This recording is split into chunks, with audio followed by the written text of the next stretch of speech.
Matrix গুণের সাথে সংশ্লিষ্ট প্রকারভেদ।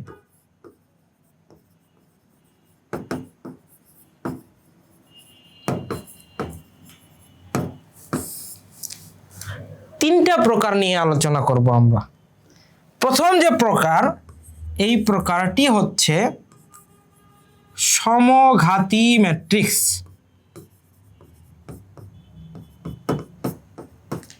এর ইংরেজিটাও জানতে হবে, ইংরেজি টার্মেও প্রশ্ন আসে। ইডেমপোটেন্ট বা আইডেমপোটেন্ট ম্যাট্রিক্স। দেখো নামের মধ্যে কিন্তু তার বৈশিষ্ট্য লুকিয়ে থাকে। সমঘাতী ম্যাট্রিক্স, যদি একটা ম্যাট্রিক্স আমরা পাই এ, আর সেই ম্যাট্রিক্সকে যদি ওই ম্যাট্রিক্সের সাথেই গুণ দেই তাহলে পাবো এ স্কোয়ার। এই কাজটি করার পরে যদি আমরা বুঝতে পারি যে এ স্কোয়ার করেও এ ফিরে পাইছি, তাহলে এ ম্যাট্রিক্সটাকে আমরা বলবো আইডেমপোটেন্ট ম্যাট্রিক্স বা সমঘাতী ম্যাট্রিক্স। খুবই জরুরি।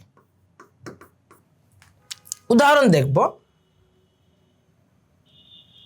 ধরো একটা ম্যাট্রিক্স নিয়ে নিলাম 1 0 0 1। এই ম্যাট্রিক্সটা কিন্তু বর্গ ম্যাট্রিক্স, আবার এইটা কিন্তু কর্ণ ম্যাট্রিক্স, আবার এটি কিন্তু স্কেলার ম্যাট্রিক্স, আবার এইটা অভেদক ম্যাট্রিক্স।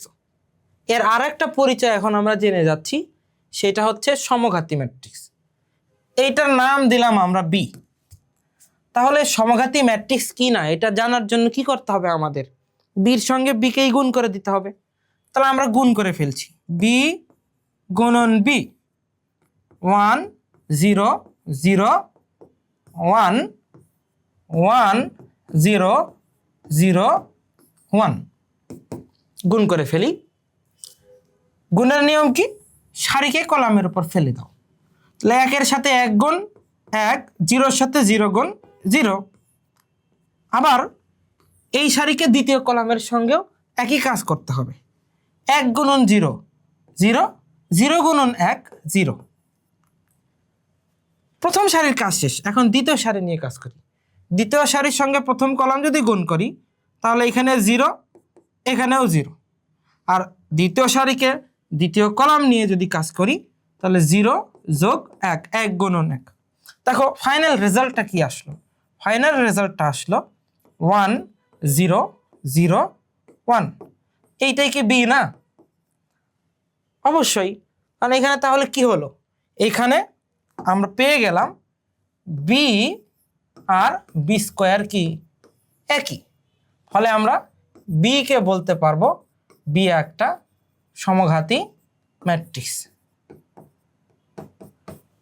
পরীক্ষায় আসতে পারে যে এই ম্যাট্রিক্সটা সমঘাতী কি না তুমি প্রমাণ করে দেখাও, তখন আমরা এই কাজটা করব। যদি সমান হয় সমঘাতী বলে দিব।